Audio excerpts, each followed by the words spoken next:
Welcome to Innovation Alchemy. My name is Adam Castle. I am your host, and this is the podcast that explores the magic, the mess, and the mastery of innovation and those who are bold enough and brave enough to build it.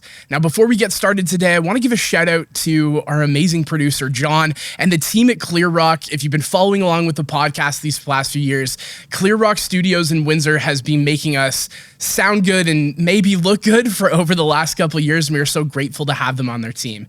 Now, this series of podcasts and this episode that you're about to watch today is part of a series that focuses in on our annual ScaleUP Accelerator. The ScaleUP Accelerator brought to you by the Government of Ontario and Libro Credit Union, as well as FedDev Ontario.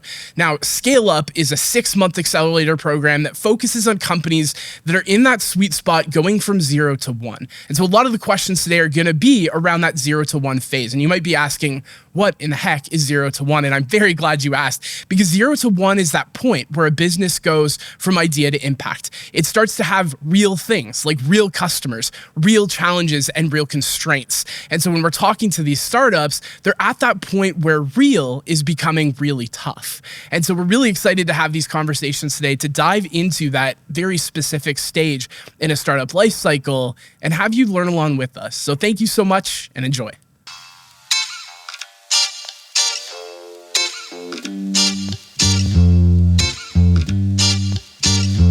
All right, ladies and gentlemen, for this episode, I'm joined by Vedagya Bakshi and Astik, Estare. Gents, welcome to the podcast. Thanks, Adam. Thank you. Awesome. So to get us started from the top, what is Estare? What do you guys do? And really, what pressures are you helping manufacturers to go through? So Estare is an innovation company. We specialize in FRP solutions for the automotive supply chain. Our target customers are automotive OEMs, tier 1, 2, 3 suppliers, packaging companies. Packaging in automotive is an essential but expensive overhead, and companies struggle with the costs, with the ESG targets, environmental goals, and the constantly evolving digitization needs. And our PackSeries Plus product solves these goals in a more dynamic way. Really cool. So manufacturing in North America, deep roots and a really long memory. They don't adopt new tools and technology quickly. What's changed in the last 5 years in manufacturing that's made now the right time for Estare? Changes that have happened in the automotive industry or manufacturing industry as a whole is condensed timeline, cost reduction targets that are very high, in addition to constantly evolving Industry 4.0 goals, because with the evolution of AI and integration of digitization needs, we want to see visibility across our products, our supply chains, and AI, blockchain. These technologies have to get integrated into automotive industry to make it more dynamic, to make it more real time. So that's what the industry is all about right now. And to kind of jump in there, one of the biggest factor that was eye-opener last year was steel tariffs. The packaging got so expensive so fast versus what the FRP material itself, it's not heavily tariffed. So that's another plus point to our cost reduction. Yeah. So how is your product helping companies without adding additional risk or cost? PackSeries Plus provides the same virtue, same durability that a steel frame would do. And steel frames dominate 40% of the automotive packaging market right now. And steel has tariffs. Steel is heavy, so it hurts the fuel economy. It requires welding and coating, which makes it added cost and lead time. And it also requires certified laborers, which is also a challenge that companies are facing. Right. So that's where PackSeries Plus, being modular, lightweight, and non-corrosive alternative, brings into the market. Addition to that, steel restricts the radio signals, making the supply chain difficult to be tracked with RFID or IoT integrations, whereas PackSeries, being plastic, allows those integrations very easily and making the visibility on supply chain unmatchable. We can get information on location, shock, temperature, and even theft. Oh, wow.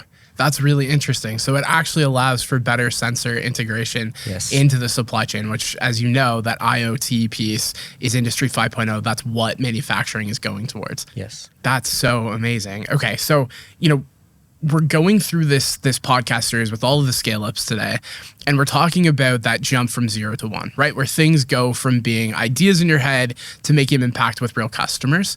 What's something that's had to be simplified as you've gotten into market and you've gotten used to talking to real customers? So as we started talking to our customers, one of their biggest requirement was when the steel frames that they're currently using needed to be retrofitted, there was an overhead to kind of go from one program to another program, and they wanted to reuse those frames. That endeavor, basically you are changing some portion of that frame, but still cutting a huge chunks of frames out and throwing them away. Okay. Versus where we come in, our FRP material is much more modular. We can adapt easily. Like our technology does not require heavily skilled labor. Okay. Our material itself has enough strength that, even if we can cut a piece in the middle, give it proper reinforcement, it's good to go. So it's the plug and play aspect of things. Interesting. So their world is changing a lot quicker than it ever has. Yeah. And your product allows them to kind of meet that change head on. Absolutely. That's amazing. So PackSeries is a very simplified solution of an existing, complicated, long lead time item. So it helps the industry move to better adaptability real quick. Right. And that's something that's top of mind right now. Yeah. As I think the North American auto industry is really shifting, right, underneath its own feet. In terms of assumptions, right, entrepreneurs make assumptions before they go into business. They have all these thoughts about what a customer wants or needs or how they're going to behave. What's an assumption that you guys had going into this that didn't hold up as soon as it got in front of some real traction and real customers? The most ideal situation was, hey, we are better in so many aspects. This is a no-brainer. I think that was the first reality check that adaptation is not as easy as it sounds. Yeah, I think that was our biggest that's our biggest challenge right now. And given that challenge, we basically enforced on ourselves that we not just have to meet the criteria that steel meets, we need to go above and beyond to kind of allow that adaptation. Right. Yeah, your plus list has to be so much longer, even though it does beat steel. Yeah. You need a whole bunch of other value props in order to have people make the change. We talked about this in sales meetings, but changing a system is never easy, and especially a system that's been around for 120 plus years, like the auto industry in North America. Yes. So that is a bold challenge and an audacious one, and I wish you guys the best of luck with it.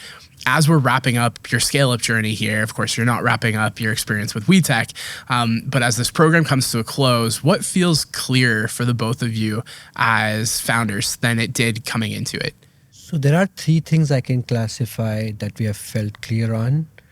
We have identified our own story much clearer. Like we can explain our story much better as part of WEtech. We have identified what challenges that we currently face, including we are actively looking for manufacturing space to expand our operational growth. We are also actively looking for introductions to automotive and manufacturing partners, investors who share our vision for innovation. And then third thing is what we have learned about our own team dynamics. We have started to decentralize all the work and take specific tasks between all of us and have start becoming more from a traditional startup to a more structured company. So those are the 3 things that have happened as part of ScaleUp. Amazing. Well, it sounds like you have a strong direction, and we are so excited to see you continue on that way. So thank you so much, and we'll talk soon. Thank you so Thanks, much, Adam. Thank you for having us. Thanks, WEtech. Thank you.